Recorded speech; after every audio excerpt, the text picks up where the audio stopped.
Side-scrollers have come a long way, and I reviewed several platformers in my career so far. On top of that, I've played a lot more than I've reviewed, so to be honest, I wasn't terribly excited when I heard about Max, The Curse of Brotherhood. Labeled as a 2.5D side-scroller, I wasn't quite sure what to expect. I figured it would have some gimmick to explain the 2.5Ds and would be much of the same, so when I played it, I was quite surprised to find an interesting and intriguing game with an amazing gameplay mechanic and a fairly solid story. For the pros, first is story. I'm starting here because most platformers, in my experience, don't have much of a story. There are a few exceptions, of course, but I was blown away by how wonderful the story for Max was. You play as the older brother in a pair of brothers, and like all older brothers, you hate your little brother. You curse him, and he's taken by evil. Immediately regretting your actions, you take off after him in order to save him. Along the way, you meet a few very interesting characters and are propelled by a simple and powerful story mechanic, a brother's love. The main villain is memorable and quirky. Max is interesting enough that you won't get bored seeing or hearing him in the levels and cutscenes, and the few other supporting characters fit perfectly well with the narrative. Overall, I would be satisfied with the story in a larger game, something like an RPG or a first-person shooter.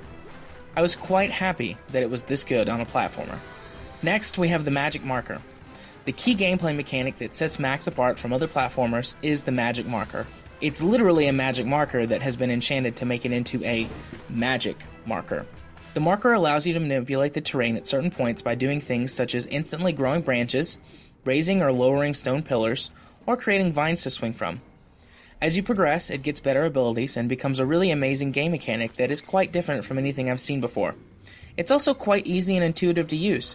It really feels natural to the world it is present in. Finally, we have design. Overall, this is just a beautiful design. The graphics are wonderful, especially for an arcade title. The look of the entire world is amazing as well. Barren deserts, beautiful forests, and very creepy caves are just some of the many different environments you'll travel through. They're all different and all uniquely wonderful in their own way. The character models are incredible as well. Each individual character and monster has their own distinct look, and personally, I think that this just adds to the whole look and feel of the game. Now for the cons. First, it's not very kid-friendly. This game really looks and feels and is advertised as a game for children. Overall, though, I don't feel that that's the case. There are very, very scary monsters that you get to watch eat you if you screw up. Eyeballs on stalks in the ground that you pull out for a completion award, and the creepy set pieces in the game are actually very scary. I could just picture kids getting nightmares from this stuff. Otherwise, we have the game's difficulty. The game is incredibly easy and forgiving. There are many checkpoints, so if you die, you don't have to go back too far, and most of the puzzles are spelled out for you if you take too long. However, every once in a while the game decides to take off the kid gloves and smack you around a bit, especially during the giant monster chase scenes. These were difficult and frustrating for me to get through. I have a hard time imagining a child beating those sections by themselves. In conclusion, overall I had a really fun experience playing this game. It's very cute, easy to pick up and play, and overall a satisfying game to beat.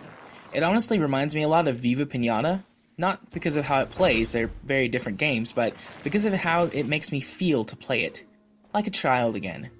So parents, buy this and play it with your kids. I think you'll both enjoy it together.